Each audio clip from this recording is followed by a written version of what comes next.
आपके साथ में कुछ हो रहा है और आपको गुस्सा आता है तो समझ में आता है, लेकिन पास्ट में आपके साथ में कुछ बुरा हुआ है और आपको गुस्सा आ रहा है, इसका मतलब है कि हम अभी भी बारीकी से लाइफ को ऑब्जर्व नहीं कर रहे हैं। हो सकता है आप जिसके बारे में सोच रहे हो वो बंदा वहां पे अब कंप्लीटली चेंज्ड पर्सन है, which is not there anymore.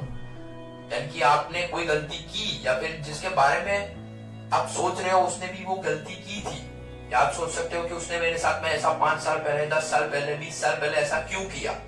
हो सकता है वो कंप्लीटली चेंज पर्सन हो। अभी जो आपकी लाइफ में हो रहा है, यानी कि अभी जो आप हो वो कंप्लीटली 2 डिफरेंट पर्सनालिटीज है।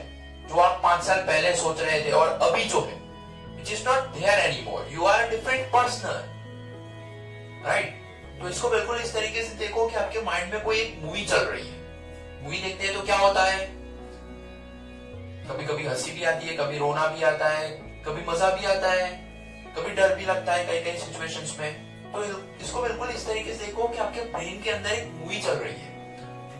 आया, रहने दो, सब तरीके की माइंड के अंदर इमोशन जनरेट हो गए, फिर ऑटोमेटिकली वो क्लटर हो जाएगा। क्योंकि क्या होता है, कई कई सिचुएशंस में हम हमारा माइंड है ना बहुत ही कन्फाइंड कर लेते हैं।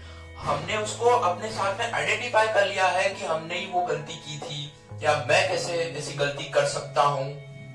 अरे हम भगवान थोड़ी ना है, इंसान से ही गलती होती है।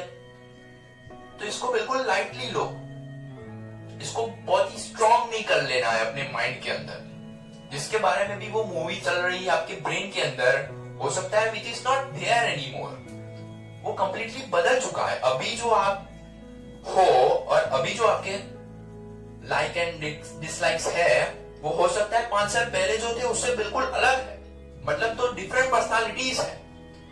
तो अभी भी आप उसके बारे में सोचोगे तो आप कभी भी प्रेजेंट मोमेंट में सर्वाइव नहीं कर पाओगे। फिर आपको वही डर लगा रहेगा कि आप कुछ भी काम करोगे उसमें भी ये गलती आ सकती है। तो इसको बिल्कुल लाइटली लो। इसी सिचुएशन से मुझे एक कहानी याद आ रही है, वो मैं आपके साथ में बोलता हूं। तो उसके ऊपर एक कहानी है बहुत ही इंटरेस्टिंग, वो मैं आपके साथ में शेयर करूंगा। वो क्या है, एक बार क्या होता है, मोनेस्ट्री होता है जिसके अंदर बहुत सारे बुद्धिस्ट मंक्स होते हैं। कुछ जूनियर मंक्स होते हैं, कुछ सीनियर मंक्स होते हैं। तो एक बार क्या होता है, एक मीटिंग में, वहां पे मोनेस्ट्री के अंदर एक मीटिंग में जो जूनियर मंक्स होता है वो सीनियर मंक्स के पास में जाता है और एक क्वेश्चन पूछता है। तो जो सीनियर मंक्स होते हैं वो उसके ऊपर हंस देते हैं और वहां से चले जाते हैं, जवाब भी नहीं देते।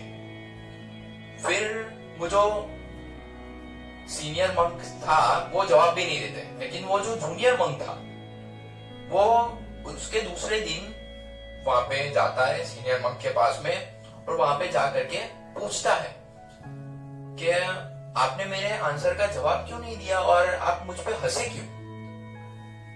तो वो फिर हंस दिए, सीनियर मंक ने फिर से हंस दिया। क्यों? क्योंकि वो उनको बताते हैं कि you are worse than a clown, कि क्लाउन जब लोगों के सामने अपने आप को प्रेजेंट करता है तो लोग उसके ऊपर हंसते हैं, तो उसको अच्छा लगता है। तो तूने मुझे एक क्वेश्चन पूछा और मैंने तुम पे हंस दिया तो तुम्हें बुरा लगा है। इसका मतलब है कि तुम क्लाउन से भी गए गुजरे हो, तुम मंक बनने के लायक ही नहीं हो। इसका मतलब क्या है कि लाइफ में आपके साथ में जो कुछ भी हो रहा है, आपके ऊपर कोई हंस रहा है, तो उसको बहुत ही लाइटली लो। फिर उसको ऐसा नहीं कि मुझसे ये गलती क्यों हुई, मैंने ये गलती क्यों कर दी। तो हम भगवान थोड़ी ना है, गलती इंसान से ही होती है। इसको बिल्कुल इस तरीके से देखो कि घर में एक गेस्ट आ गया है, आपने कोई गलती की और आपके अंदर जो फियर है, जो भी कुछ आपके माइंड के अंदर चल रहा है, उसको बिल्कुल इस तरीके से देखो कि ये आया, आने दो, आने के लिए, जाने के लिए ही आया है तो चला जाएगा। तो फिर वो क्या करेगा, आया, रहा, let me observe it, then after वो ऑटोमेटिकली चला जाता है। इसमें आपको बहुत ज्यादा सोचना नहीं पड़ता। जब मेरे माइंड में ये सब कुछ आता है ना, तो मैं क्या करता हूं कि मैं उसके साथ में टाइम स्पेंड करता हूं, maybe a couple of hours और maybe a few days. तो फिर क्या होता है, मैं उसके साथ में फाइट नहीं करता हूं। You don't fight with them, कि ये आ रहा है तो क्यों आ रहा है, ये नहीं आना चाहिए, और बार बार हम ये कन्फ्रंट करते हैं कि ये आना चाहिए, तो ये तो बेवकूफी है।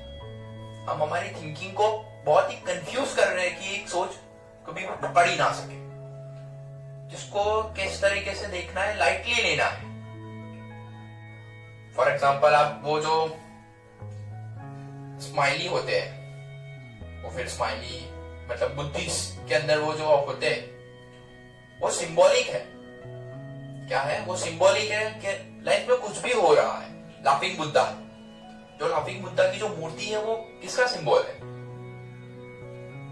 लाइफ में जो कुछ भी हो रहा है उसको बहुत ही लाइटली लो, बहुत ही serious, don't to be serious in life. Lightly लेना सीख जाओ, और लाइफ में कुछ भी होता है उसको उसमें हंसते रहो।